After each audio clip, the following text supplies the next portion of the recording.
Mobile World Congress is coming to a close for 2014, and it's that moment when I have to try and distill my thoughts into a minute or so, thoughts on a show that occupies 8 halls and 70-something thousand people.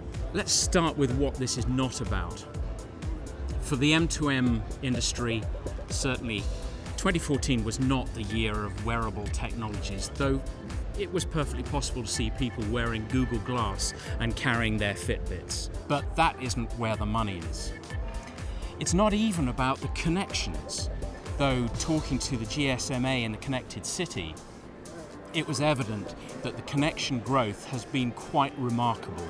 In 2013, we were talking about 195 million connected devices globally, but by 2014, they estimate this figure to have risen to 250 million connected devices globally.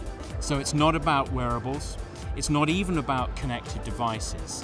What is it about? Once again, M2M Now will bring you back to what it is about, which is revenues. And there we're starting to see some real change. At M2M Now, in our contract hot list, we've been publishing figures on exactly how many contracts are being won throughout the industry in all verticals.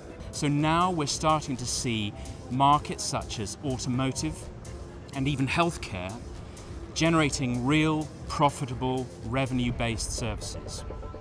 What we're looking at now in automotive is no longer just a recital of all the different car makers who are now sporting the latest connected embedded devices.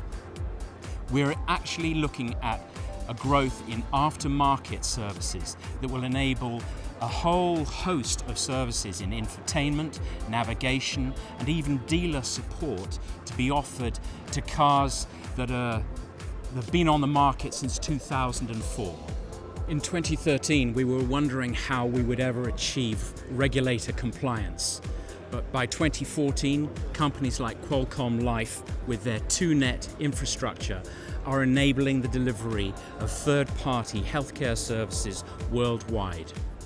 This is, after all, a $7 trillion worldwide industry. So clearly, 2014 is the year of revenue. This is real-world stuff now.